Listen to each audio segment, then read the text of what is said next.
केंद्रीय ऊर्जा वह पूर्व मुख्यमंत्री मनोहर लाल खट्टर आज महर्षि दयानंद विश्वविद्यालय रोहतक में पहुंचे।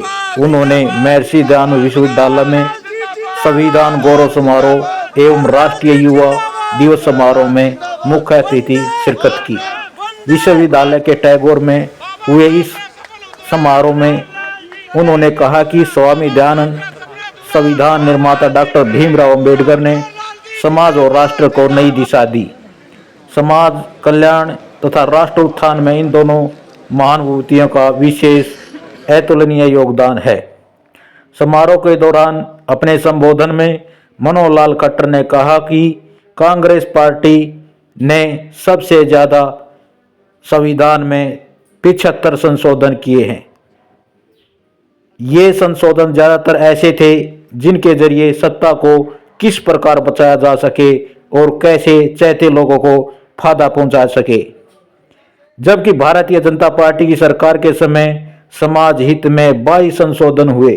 उन्होंने कहा कि भाजपा सरकार ने संविधान संशोधन भी जन कल्याण तथा लोकहित में किए हैं। राष्ट्र में वंचित समाज को मुख्य धारा में लाने का कार्य प्रधानमंत्री नरेंद्र मोदी के नेतृत्व में सुनिश्चित किया गया है। उन्होंने यह भी कहा कि कांग्रेस पार्टी ने पहला संविधान संशोधन तो वर्ष 1951 में ही कर दिया था, जबकि उस समय केंद्र में चुनी हुई सरकार भी नहीं थी। उन्होंने भारतीय संविधान को गीता की संज्ञा दी।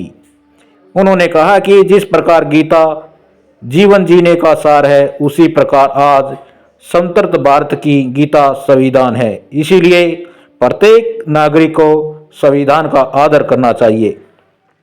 केंद्रीय मंत्री ने आरोप लगाया कि कांग्रेस पार्टी ने डॉक्टर भीमराव अंबेडकर और उनकी विचारधारा से हमेशा दूरी बनाए रखी। कांग्रेस पार्टी ने तो डॉक्टर अंबेडकर को लोकसभा चुनाव तक हराने का काम किया। उन्होंने कहा कि वर्ष 2024 में हुए लोकसभा चुनाव के समय भी कांग्रेस पार्टी ने दुष्प्रचार किया कि अगर केंद्र में दोबारा से भाजपा सरकार आती है तो आरक्षण को खत्म कर दिया जाएगा, जिससे लोगों के मन में भ्रम पैदा हुआ। मनोहर लाल खट्टर ने कहा कि पिछड़े वर्ग में क्रिमिनल लेयर का प्रावधान लागू किया गया।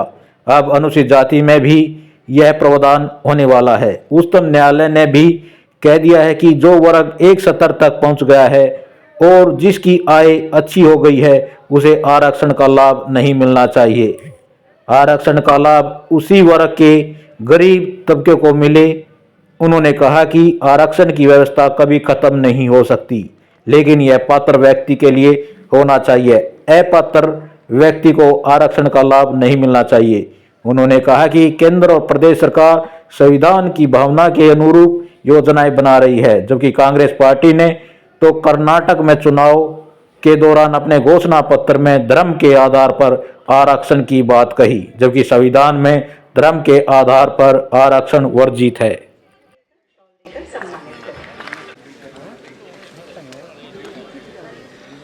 ये गौरव का प्रतीक है, सम्मान का प्रतीक है। जोरदार तालियां हो जाए।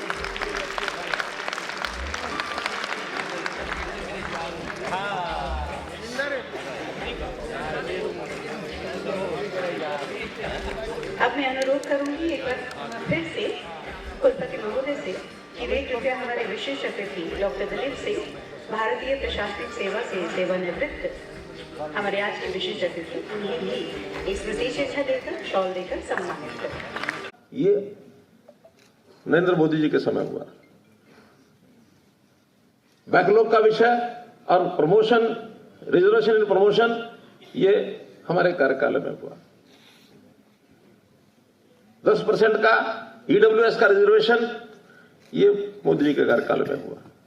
तो ये सारे के सारे इसमें आधे से ज्यादा समाज हित में करने वाले काम ये उन संशोधनों के माध्यम से किए गए, ताकि दबा कुचला समाज जो मुख्य धारा से दूर है उसको मुख्य धारा में लाया जाए। हाँ, मुख्य धारा में आने के बाद फिर आवश्यकता नहीं है किसी को भी, उसमें भी कई चर्चाएं चल रही हैं कि जो समाज का वर्ग मुख्य धारा में आ जाए उसको उसमें बात कर सकते हैं। जैसे अब क्रीमी लेयर बैकवर्ड क्लास की, अगर एक व्यक्ति अब दलीप सिंह जी के बेटों को रिजर्वेशन थोड़ी चाहिए, क्यों नहीं चाहिए ना? अभी प्रावधान होने वाला है, बैकवर्ड क्लास का तो हो गया, लेकिन सुप्रीम कोर्ट कह दिया कि अनुसूचित जाति में भी जो वर्ग एक लेवल पर पहुंच गया, जिसकी अच्छी आय होगी, अच्छे पढ़े लिख गए, सब हो गया, जो और इसका लाभ और किसी को नहीं मिलेगा, उसी समाज के गरीब तबके को मिलेगा। रिजर्वेशन तो ही है, लेकिन रिजर्वेशन का लाभ मिलना किसको? जो समाज का गरीब व्यक्ति है। पहले जो रिजर्वेशन नहीं थी, ये 10% का लाभ उन्हीं को दिया गया कि हाँ, उनको जिनको रिजर्वेशन नहीं है, उनके भी तो गरीब बच्चे हैं, इकोनॉमिकली बैकवर्ड हैं, तो उनको भी दे 10%। तो हमारा संविधान बहुत डायनेमिक है, समय की आवश्यकता के हिसाब से चलता है। लेकिन इसका ये अर्थ नहीं है कि संविधान खत्म हो गया या रिजर्वेशन खत्म हो गई। रिजर्वेशन रहेगी, जो पात्र है उसके लिए रहेगी। अपात्र व्यक्ति पात्र बन करके गलत लाभ उठाए, इसको संविधान रोकता है। इसको डॉक्टर अंबेडकर भी रोकते हैं। डॉक्टर अंबेडकर कहते हैं कि सबको उसका अधिकार मिलना चाहिए। संपन्न व्यक्ति का अधिकार ये नहीं कि पहले सरकार की सेवाओं का लाभ संपन्न व्यक्ति उठाए, कमजोर व्यक्ति उठाए, उसके संविधान में से उसका निकलने वाला ये विषय है। मित्रों,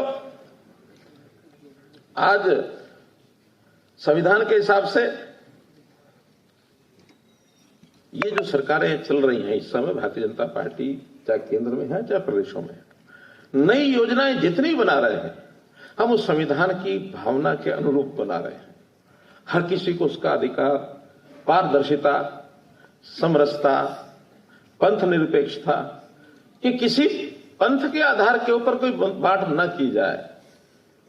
हमारे कांग्रेस के मित्रों ने तो धर्म आधारित और ये एक रिजर्वेशन का ये सिलसिला भी शुरू कर दिया। कर्नाटक में उन्होंने अपने मैनिफेस्टो में लिखा कि आरक्षण का अधिकार जहां अनुसूचित जाति को है, वहां मुसलमानों को भी मिलेगा और वर्गों को भी मिलेगा। जबकि संविधान वर्जित करता है, वो एक आर्थिक सामाजिक व्यवस्था में जो कमजोर है उसको तो देता है। धर्म आधारित, पंथ आधारित संविधान में आरक्षण वर्जित है, लेकिन फिर भी कांग्रेस उधर चल पड़ी और उस नाते से उन्होंने ये सारा काम किया।